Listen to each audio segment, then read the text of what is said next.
Today we're taking a look at Urban Shadows from Magpie Games. Now, by the time this video releases, this game will be available for purchase, and this is done by the same team at, as I said, at Magpie that also did the semi-recent Avatar: The Last Airbender role-playing game, which actually connected not just Last Airbender but also Legend of Korra as well. So they've come out with Urban Shadows. Now this technically is the second edition. Both went through crowdfunding, both editions rather. I believe that the Avatar game did as well. And early versions of this edition did come out several years ago, and in 2016, I don't know if it was the early rules version of this version of it or the first game, they actually won an Emmy for best rules. So let's go ahead and take a look at it and discuss the game. So the world itself is very much like a cross between, magic, fantasy, and a modern world. The world itself very much makes me think of City of Mist and games like that. Now, I do really like the art style throughout the book. It does have one of those fancy ribbons that I do love for helping with bookmarking. Now, what's interesting about this game is that it actually breaks the gameplay up, not just to what your characters are doing. It also brings in what factions are doing kind of in the background, and essentially moving control between the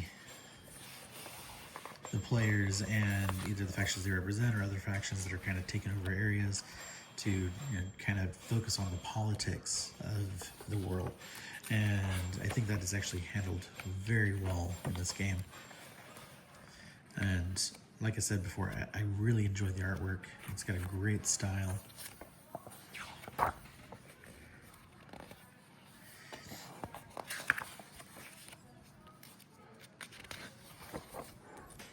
Now, the one thing that can be a little daunting is that the majority of the pages are just covered in words.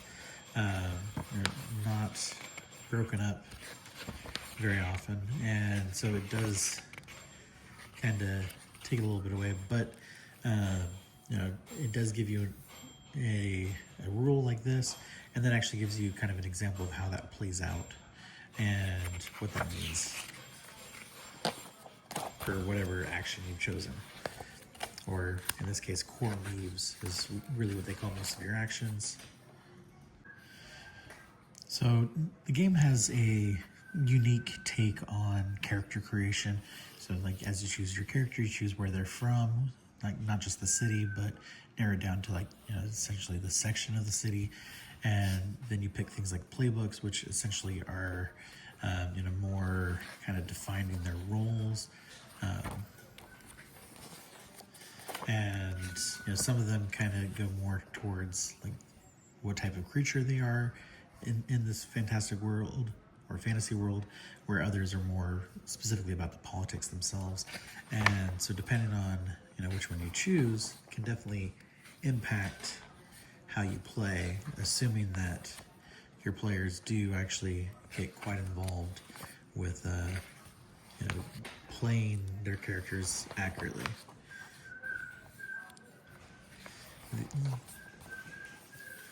This one probably is my favorite of the playbook images.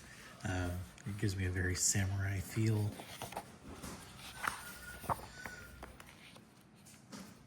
The rest of them just don't have that same appeal. Now, because I did receive this prior to the official release, it kind of looks like there's a little bit of issues with some of the binding. Typically you don't really see the paper binding like that very much, and so it kind of makes you feel like the book, like sections of it might fall out. but it could just be that I've just never noticed it while playing other games. But overall, the game really is about how your group, your party, how they work together, how they interact with the city, how the city essentially interacts with them, and kind of going back and forth. And overall, I think that they've taken some really cool concepts and made them actually more playable. Where normally the effects of the politics in the area, those are more often than not in most games determined by the game master or dungeon master. And here it's less so. Like, it's more actually based on the circles and the groups themselves. And so it really is a solid blend of a modern world with the fantasy, but the way the mechanics work for the politics actually lend themselves quite well to other systems. And found that several of them, it kind of gives you a new way of looking at the politics of your game when you're playing other games too. And I think that it's definitely something that a lot of games could definitely learn from and become better from doing. But this is the first time I've ever come across a game set that uses that in the way that they do. And overall, we actually found the game to be, quite interesting, engaging. It's some of the mechanics, don't really work the way that we're used to, and so it kind of made it a little clunky at times because of that. But I can definitely see where playing it, more, you're definitely gonna become more natural with some of those behaviors and things, and it's gonna be less of a detriment to your play as you continue on. But now we just need to basically have a session that wants to extend beyond just that first play. But that's more for the party that I tend to play with to agree on. Overall, felt the game was quite solid. Really like some of the mechanics, the way that they work, but just need to get used to the action mechanics that are not quite what I was used to. And unfortunately, it's been a few days since we played that, and we've played some other games since, and so it's not really clicking with me exactly like what specific mechanics. I wish I could remember to tell you, but I just remember the overall experience, and definitely like the world, the way that it's structured, and the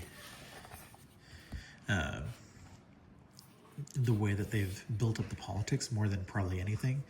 But